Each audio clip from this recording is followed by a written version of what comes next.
नमस्कार, city news मध्ये आपलं हार्दिक स्वागत। सर्वप्रथम एक नजर प्रमुख घडामोडींवर।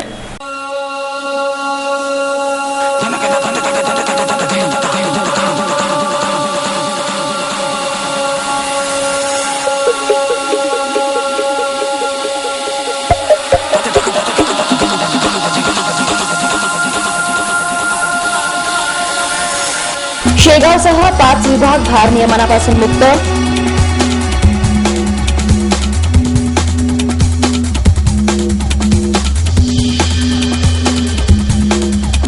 हज यात्रेस गेलेल्या हाजीनगरात 3.5 लाखांची चोरी।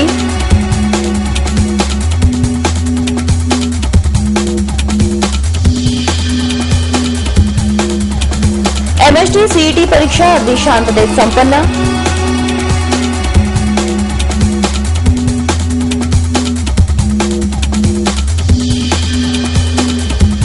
आणि अमरावती भुसावळ पॅसेंजरमध्ये 1,10,000 रुपयांच्या सोन्याच्या दागिन्यांची चोरी।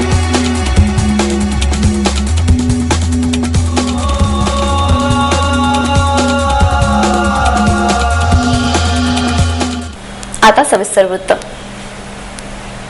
संतनगरी शेगावसह 5 विभाग भारनियमन मुक्त करण्यात आले असून विद्युत ग्राहकांनी अभय योजनेस प्रतिसाद दिल्यास भारनियमाचे संकट दूर होऊ शकते, असे मुख्य अभियंता चंद्रशेखर येरमे यांनी एका पत्रकार परिषदेतून सांगितले। अमरावती परिमंडळात 95% वसुली व 19% वितरण हानी असूनही कृषी पंपाची थकबाकी 989 कोटी व एकूण थकबाकी 1,577 कोटी असून संतश्रेष्ठाची पावननगरी शेगाव भारनियमन मुक्त करण्यात आली असून 5 विभाग भारनियमन मुक्त करण्याचा मानस वीज वितरण कंपनीचे मुख्य अभियंता श्री चंद्रशेखर येरमे यांनी एका पत्रकार परिषदेत सांगितले। वीज चोरी आटोक्यात आल्यावर अकोला सुद्धा भारनियमन मुक्त होऊ शकतो। 1,252 कोटी रुपयांच्या पायाभूत आराखडा 1 व 536 कोटी रुपयांच्या पायाभूत आराखडा 2 आरएपीडी आरपी योजनेवर 330 कोटी रुपये खर्च करण्यात येणार असून विद्युत ग्राहकांसाठी अभय योजनेबाबत त्यांनी माहिती दिली। काही योजना ज्या आणलेल्या आहेत त्यापैकी मागच्या वेळेला कृषी ग्राहकांसाठी कृषी संजीवनी योजना आणली होती, पण आपल्याकडे त्याचा प्रतिसाद अतिशय अल्प मिळाल्यामुळे आज जे लॉसेस आपल्या विभागात जे 13 विभाग आहेत अमरावती परिमंडळामधले त्यापैकी 5च विभाग हे भारनियमन मुक्त होऊ शकते की त्यात म्हणजे कृषी संजीवनीच्या योजनेचा भाग येतात तर आणखी आपले काही विभाग हे भारनियमन मुक्त झाले असते। तरी पण या व्यतिरिक्त महावितरण कंपनीने ही एक अभय योजना म्हणून आणलेली आहे। ही वॉटरवर्क्स ग्राहक, एजीपीडी ग्राहक आणि घरगुती ग्राहक अशा 4 वर्गवारीसाठी अभय योजना आणलेली आहे।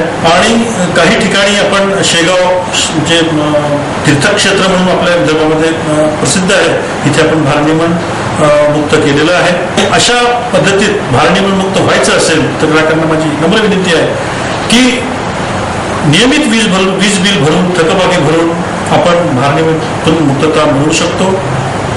आणि वीज बिल आणि थकबाकी जर भरली, कृषी ग्राहकांनी जर यामध्ये मदत केली तर निश्चित आपला हा अमरावती परिमंडळाचा भाग भारनियमन मुक्त होण्यास नक्कीच पुढे राहील। अकोटफैलमधील हाजीनगरात एका घरात अज्ञात चोरट्यांनी प्रवेश करीत अंदाजे 3 ते 3.5 लाखांचा ऐवज लंपास केल्याने खळबळ उडाली। घरमालक हज यात्रेला गेले असल्याने चोरी संदर्भात सविस्तर माहिती मिळू शकली नाही। अकोटफैलमधील हाजीनगरात राहणारे मोहम्मद साबी अय्यूब यांच्या घरात अज्ञात चोरट्यांनी मागील दरवाजाचा कडी-कोंडा तोडून प्रवेश केला व अंदाजे 3 ते 3.5 लाख रुपयांचा ऐवज लंपास केला। मोहम्मद साबी कुटुंब 21 एप्रिल पासून हज यात्रेस गेले असून 4 महिन्यानंतर त्यांच्या मुलीचे लग्न आहे।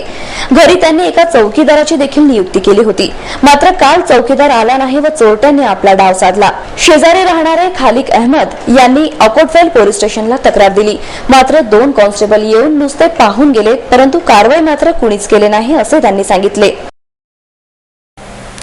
आरोग्य विज्ञान, अभियांत्रिकी व औषध निर्माणशास्त्र या 3ही अभ्यासक्रमाची सामायिक प्रवेश परीक्षा एमएसटी सीईटी गुरुवार 10 मेला शहरातील परीक्षा केंद्रांवर घेण्यात आली।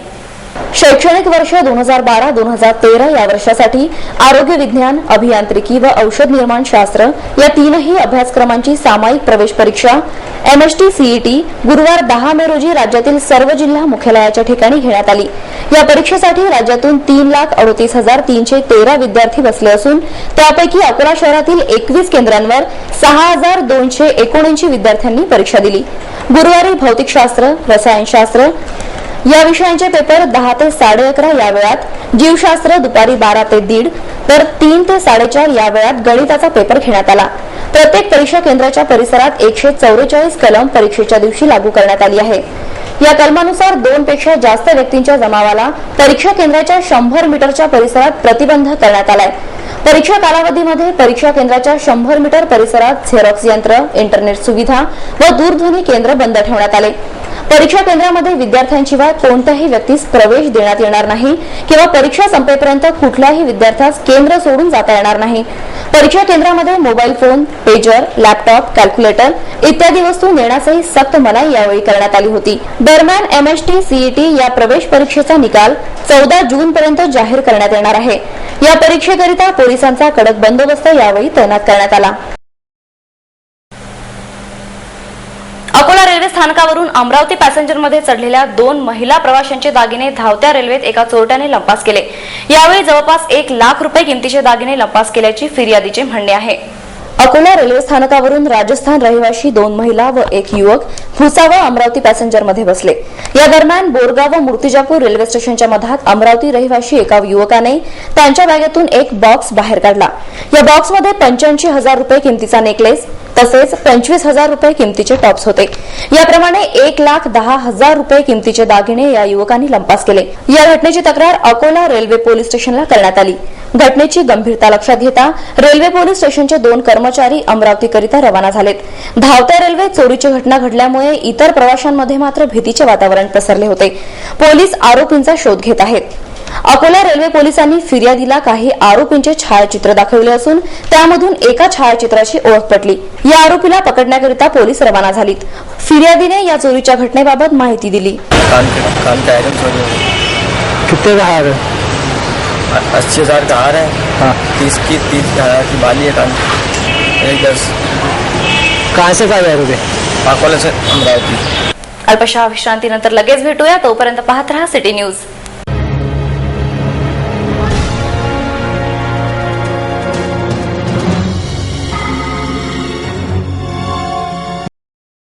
बजाज 2 व्हीलर के अकोला वाशिम जिले के अधिकृत विक्रेता गोयनका बजाज का अब अपनी ही भव्य आलीशान वास्तु में स्थानांतरण